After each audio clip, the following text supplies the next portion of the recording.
Welcome to the third An Old Man Watches, and today we are going to be discussing Age of the Dragons from 2011.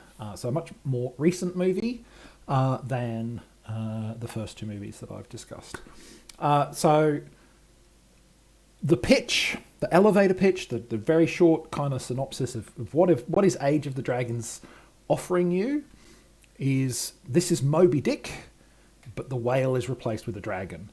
And honestly, that is the kind of succinct, punchy elevator pitch that is gonna get me to plunk down $5 or $10 to buy your DVD and watch your movie and be disappointed with what I get. This is a bad movie. I am disappointed by it. And I guess your question is, why am I disappointed? Well, there's lots of things wrong with this movie. I'm going to talk about three of those things. I could probably have talked about several more, but I'm going to talk about three of them because I think these three are probably to me, they're the biggest problems that the movie has. Explain, structurally and story-wise why these are issues for the film that needed to be addressed and weren't addressed, and therefore why the film fails as a work of entertainment, which at the end of the day is what you want a movie to be. A movie doesn't necessarily have to be innovative or unique, as long as it delivers satisfying entertainment. That's what we're looking for. Well, that's what I'm looking for anyway. I want to be entertained. A movie doesn't even have to technically be good to be entertaining. Age of the Dragons is neither technically good nor entertaining. And here are the three top reasons why. So number one, adaptation woes. So, there are several reasons why you might want to adapt a work from another medium into a film. The obvious one is it's really successful in that other medium. And you can look at, big movie franchises, and you can see in recent years and even before that, a stack of movie franchises that originated in other media. James Bond, Harry Potter, Twilight, the Jason Bourne films, Hunger Games. There are a stack of big movie franchises out there that started out as not movies and became movies because somebody said, oh, that book made a lot of money, well, let's make a movie. It must have a built-in audience. And if they made tolerably good movies, they were probably successful to some degree. On the flip side, of course, another reason you might do an adaptation is that the source material is free because it's in the public domain, such as the case with Moby Dick.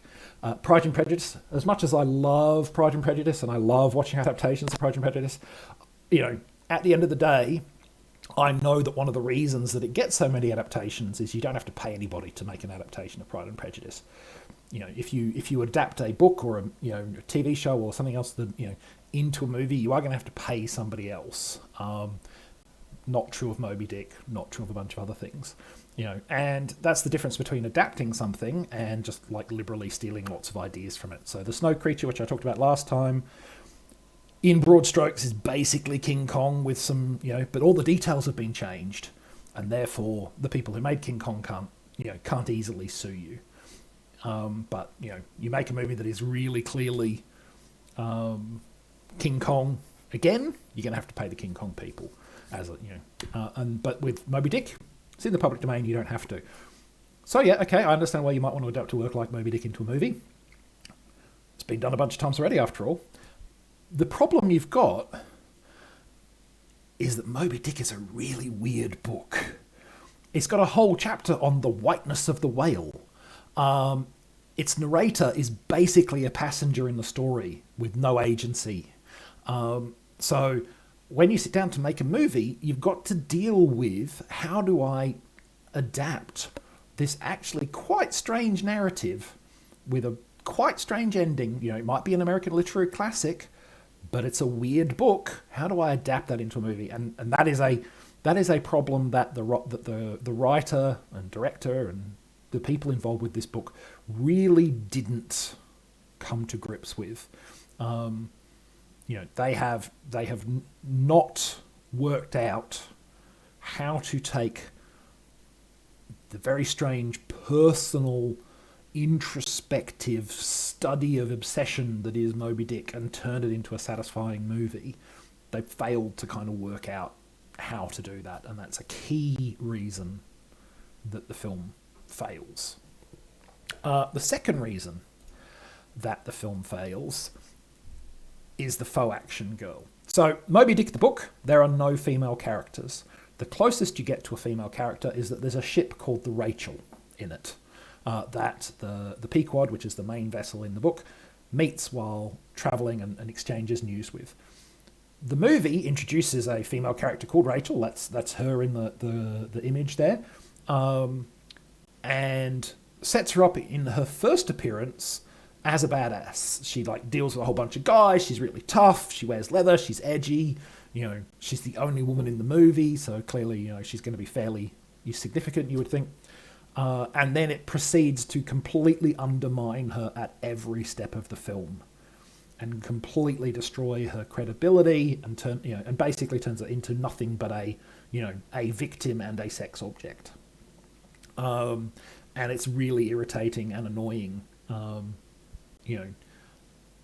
Even as someone who is not a woman, I imagine it would be even more irritating for a woman watching this and seeing the only female represented on the screen basically being treated this way. So it's another reason that if you're going to introduce a whole new character, make them significant, make them do something useful. I mean, if you at a really basic level, why not just change the gender of Queequeg, who is sort of one of the most interesting characters in the book, into a woman. Do something like that. Don't give me a faux action girl who is just there to pout and look pretty and continually be victimized and basically useless, because it's extremely annoying. And the third reason, and this kind of does link to adaptation woes, the third reason is protagonist fail. I've kind of alluded to it earlier, that being a really quite strange novel, Moby Dick has a narrator who is very much a passenger in the story, observing the effects of this sort of overarching obsessive quest of Ahab's on Ahab and the men around him. And one of the things that you have to deal with when you adapt Moby Dick, even if you turn it into Moby Dick versus dragons, Moby Dick is a dragon, they're chasing a dragon, is you have to address the question of who is the protagonist of this film.